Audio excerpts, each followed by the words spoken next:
But I know that you have pieces that you'd like to present to those as a tease for what's happening in March, and also as prep for anybody that might want to be around in May and watch you guys perform. And I don't know how you can. There's 6 women and 3 microphones. You can borrow mine, I guess, if you have to. No, we have it all worked out. Yep. We're good. So what we're going to do now is we're going to listen to a little bit of what would be happening on stage if you were there for the Brown Girls Chronicles, Puerto Rican Women and Resilience. This is the Vida Bella Ensemble. This is my hair. Its ethnicity is Puerto Rican. Its race is black. Because of it, I am known as Grifa, Mulata, Negrita, and Morena. Hybrid hair. From the beginning, it has been condemned by the missionary tradition. Black curl is bad and blonde tresses are good, they kept repeating. Since then, this hair has been incarcerated by relaxers and trapped under globs of gel. It has been colonized by straighteners, lye, and dyes. Mercenaries of the hot comb would have it brutalized and burned from the roots on up. This hair has been rationalized, compromised, and domesticated, placed in captivity by hair curlers, bobby pins, hairspray.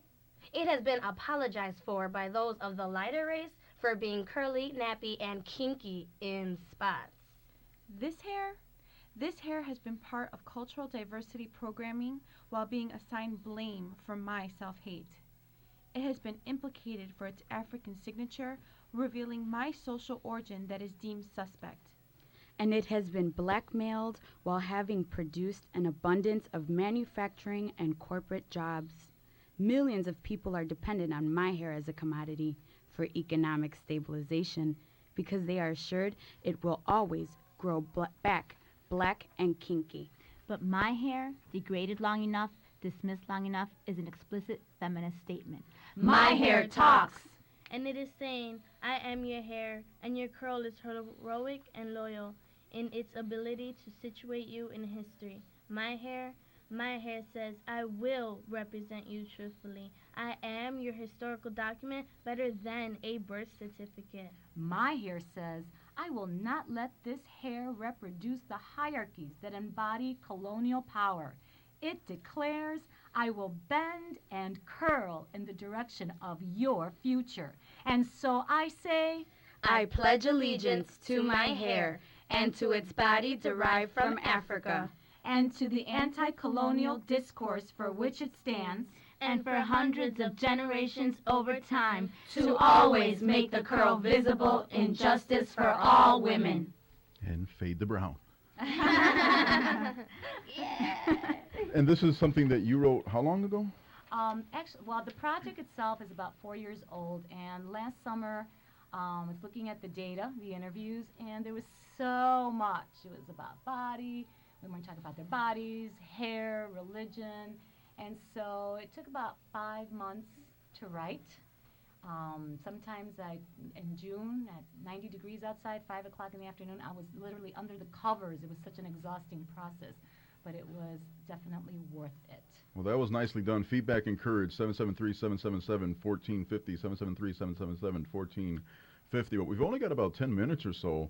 Listening to that piece, it sounded both personal and political.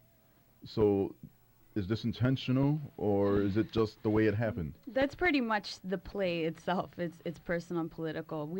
It's been a process of decolonizing our own minds, our souls, our spirits, of reconnecting, like we said. And really deconstructing everything that we've been taught. If you ever go by a beauty shop, I mean, the doobie-doo, anybody out there remember the doobie-doo and the flat iron? Because curly hair was considered pelo malo, and God forbid you should go out of your house with curls in your hair. So we're redefining that. We're saying, hey, this is your birth certificate. And so, Yeah, and I think what's really interesting about that is, if you, like, a lot of the women, all the women in the cast have different hair types. Most of it's a different kind of curl or whatnot, but it's all, I know for me, for a long time, that was identity, and I know that's what this play is touching on. This is our identity. It's not something I was made fun of in grammar school because I had this nappy, curly hair nobody knew how to take care of.